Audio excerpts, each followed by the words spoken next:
반갑습니다. 오늘도 여러분께 스포츠 정보를 알려드리는 스포츠토라입니다. 구독과 좋아요는 저에게 큰 힘이 됩니다.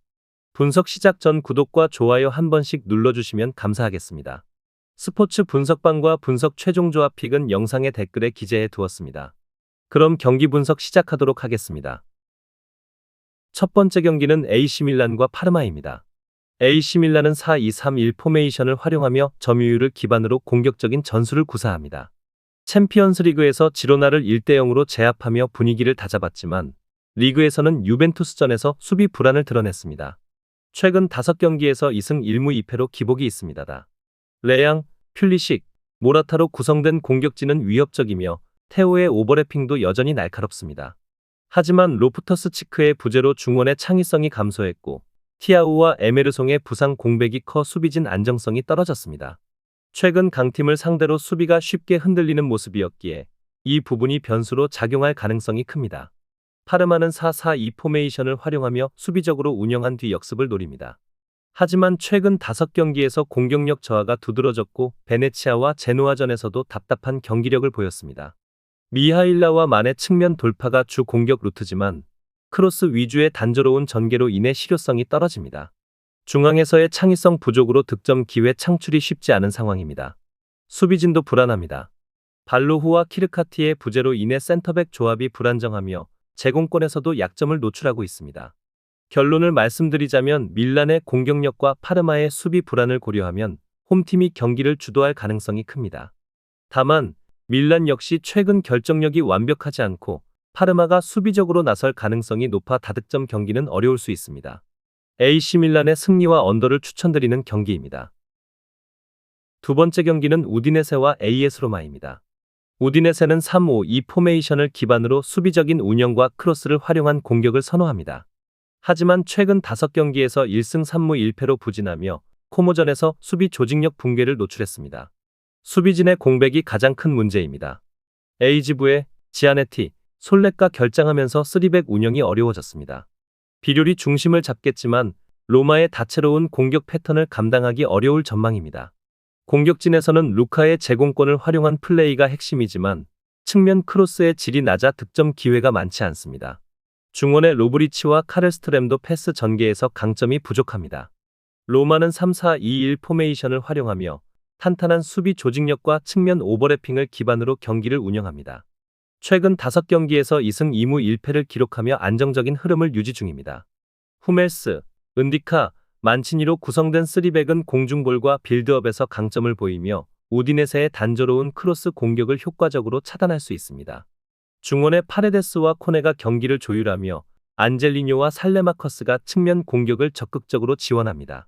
디발라는 최근 3경기에서 2골 1도움을 기록하며 팀 공격의 핵심 역할을 수행 중이며 펠레그리니와의 호흡도 점점 맞아가고 있습니다. 도브비크는 결정력에서 강점을 보이지만 원정 경기에서는 영향력이 다소 제한적일 수 있습니다.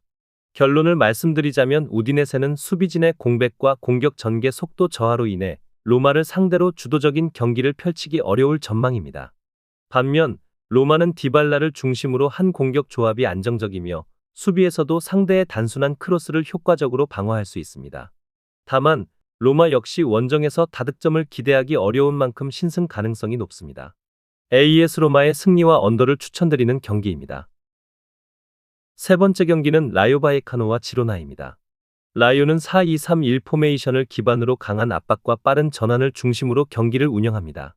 최근 5경기에서 2승 2무 1패를 기록하며 준수한 흐름이지만 셀타 비고전을 제외하면 결정력 부족이 문제입니다. 공격진에서는 팔라손과 카멜로 역할이 중요합니다. 두 선수 모두 빠른 침투와 왕성한 활동량이 강점이지만 상대 박스 안에서의 마무리가 부족합니다. 미드필드에서는 로페스와 발렌틴이 볼 배급을 책임지며 측면에서 엠바르바와 데 프루토스가 돌파를 시도합니다. 수비진에서는 르준이 중심을 잡고 있지만 상대의 빠른 역습과 강한 압박에 약점을 드러내고 있습니다. 지로나는 4-3-3 포메이션을 선호하며 점유율 기반의 공격적인 플레이를 구사합니다. 하지만 최근 일정이 빡빡해지면서 경기력 기복이 커졌고 밀란전 패배 이후 체력적인 부담이 우려됩니다. 공격에서는 루이스와 치간코프가 핵심입니다. 치간코프는 최근 좋은 폼을 유지하며 돌파와 크로스에서 위력을 발휘하고 있습니다.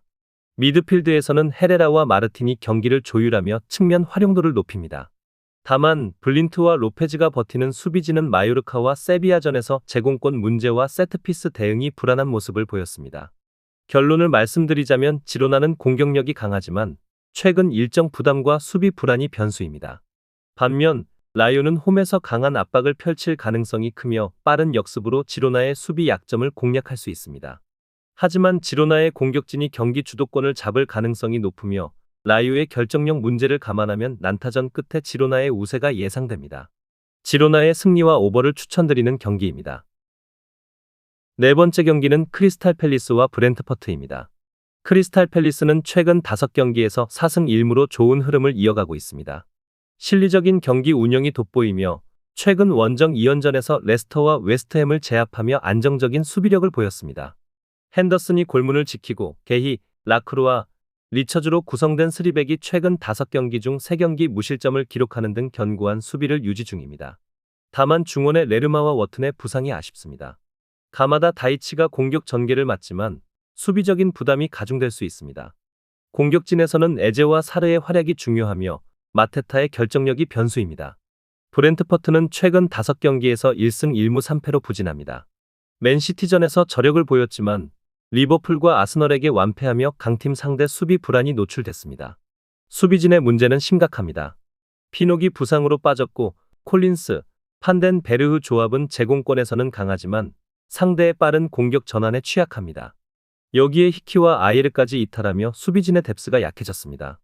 공격진에서는 은베우모와 위사의 호흡이 중요하지만 결정력에서 기복이 있습니다. 노르가르드의 중원 장악력이 필요하며 댐스가르드의 창의적인 패스가 공격의 키포인트가 될 전망입니다. 결론을 말씀드리자면 팰리스는 탄탄한 수비를 바탕으로 실리적인 경기 운영을 펼칠 가능성이 큽니다. 반면 브렌트퍼드는 수비진의 부상 이슈로 인해 불안정한 모습을 보일 가능성이 높습니다. 경기 흐름상 팰리스가 한 번의 찬스를 살려 신승을 거둘 것으로 예상됩니다. 크리스탈 팰리스의 승리와 언더를 추천드리는 경기입니다. 5번째 경기는 토트넘과 레스터시티입니다. 토트넘은 4-3-3 포메이션을 기반으로 공격적인 전술을 펼칩니다.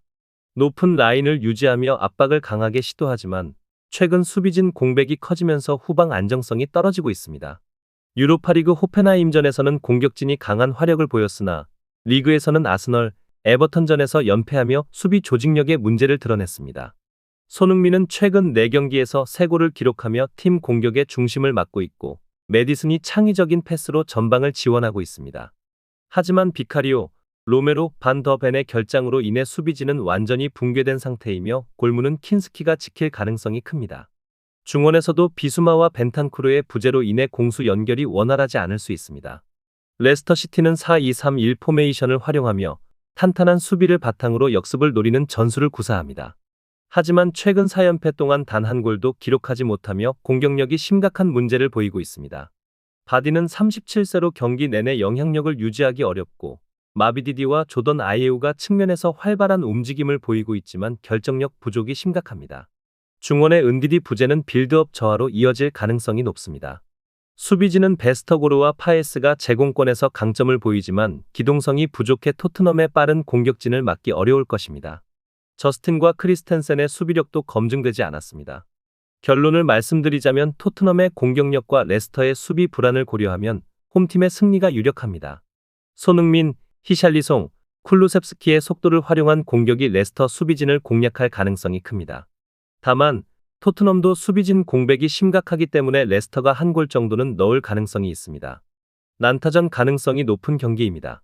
토트넘의 승리와 오버를 추천드리는 경기입니다. 6번째 경기는 아스톤 빌라와 웨스트햄입니다. 아스톤 빌라는 4-2-3-1 포메이션을 기반으로 공격적인 운영을 선호하며 측면 플레이와 빠른 전환을 활용하는 팀입니다. 최근 리그에서 좋은 흐름을 보이며 에버턴과 레스터를 제압했고 아스널 원정에서도 2대2 무승부를 기록했습니다. 하지만 유로파리그 모나코전에서 득점 없이 패배하며 분위기가 다소 주춤했습니다. 공격은 와킨스를 중심으로 진행되며 그는 리그에서 꾸준한 득점력을 보여주고 있습니다. 로저스와 제이콥 램지가 이 선에서 활발한 움직임을 보이며 공격을 지원합니다. 하지만 맥긴과 바클리의 부상으로 인해 중원의 빌드업과 압박 강도가 다소 약화될 가능성이 있습니다. 수비진은 밍스와 콘사가 버티고 있지만 최근 실수가 잦고 토레스가 부상으로 빠진 상태라 불안 요소가 남아 있습니다. 웨스트햄은 4-3-3 포메이션을 주로 활용하며 파케타의 창의적인 패스를 통한 역습을 주요 전술로 삼습니다. 하지만 최근 5경기에서 1승 4패로 부진하며 리버풀과 맨시티전에서 대량 실점을 허용하며 수비 불안을 드러냈습니다. 공격진에서는 쿠두스와 파케타가 핵심이지만 보웬의 부상으로 인해 최전방 득점력이 약화된 상태입니다. 안토니오와 풀크루크도 결장하면서 타겟형 스트라이커가 부족합니다. 수비진은 마브로파노스와 토디보의 부재로 인해 크레스웰이 중심을 잡아야 하지만 조직력 문제로 인해 상대 공격을 효과적으로 차단하지 못하는 모습입니다. 특히 최근 경기에서 실점이 많아지는 경향이 두드러집니다. 결론을 말씀드리자면 빌라는 홈에서 강한 경기력을 보이며 웨스트햄은 부상과 수비 불안이 심각한 상태입니다. 웨스트햄은 역습을 노리겠지만 보웬과 안토니오의 부재가 치명적인 약점이 될 수 있습니다. 빌라는 공격적인 운영을 지속할 것이며 웨스트햄의 수비를 상대로 다득점 가능성이 큽니다. 아스톤 빌라의 승리와 오버를 추천드리는 경기입니다. 마지막 경기는 풀럼과 맨체스터 유나이티드입니다. 풀럼은 4-2-3-1 포메이션을 선호하며 점유율을 기반으로 한 공격적인 운영을 펼칩니다. 최근 FA컵 와포드전과 레스터 원정에서 좋은 모습을 보이며 분위기를 끌어올렸습니다. 하지만 리그 3경기 연속 실점하며 수비 불안이 지속되고 있습니다. 공격진에서는 라울 히메네스가 최전방에서 버티고 있으며 스미스 로우와 알렉스 이워비가 창의적인 패스를 공급하지만 결정력이 아쉽습니다. 핵심 수비수 안데르센이 라인을 조율하지만 강팀을 상대로는 흔들리는 모습이 많습니다. 특히 테테의 부재로 인해 측면 수비가 약화될 가능성이 크며 이는 맨유의 측면 공격진에 노출될 위험 요소입니다. 맨유는 빠른 전환과 압박을 활용하지만 경기력 기복이 심합니다. 리버풀전에서 좋은 모습을 보였으나 브라이튼전에서는 수비 불안을 노출했습니다. 유로파리그 레인저스전에서는 승리를 거뒀지만 경기 내용은 불안했습니다. 호일룬이 최전방에서 득점력을 기대할 수 있는 자원이지만 팀 전체적으로 창의적인 플레이가 부족합니다.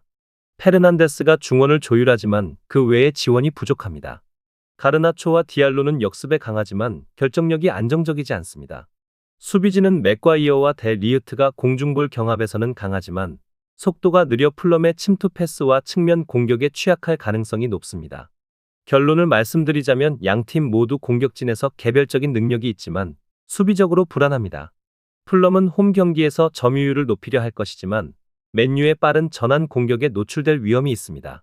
하지만 맨유도 공격진의 마무리가 부족하고 수비진이 불안정해 다득점 속 승부를 가르기 어려울 전망입니다. 무승부와 오버를 추천드리는 경기입니다. 더 다양한 경기에 대한 세부적인 분석이 궁금하시다면 영상 하단의 댓글을 확인해 주시면 되겠습니다. 스포츠 토토를 처음 접해서 어떻게 해야 할지 모르시는 분, 스포츠 토토를 좋아하시지만 적중률이 낮아 고민이 많으신 분, 경기 시작 전 분석 자료 확인은 필수이며 가장 중요한 정보력이 수익의 80% 이상 차지하고 있습니다. 주저없이 유튜브 여러 전문가의 도움을 받아보시길 바랍니다. 수익을 위해 이상한 곳에 가입비 내고 돈 날리지 마시고 유튜브에서 여러 영상들을 참고하여 베팅하시는 걸 추천드립니다. 오늘도 영상 시청해주셔서 감사드리고 건승하는 하루 되시길 바랍니다.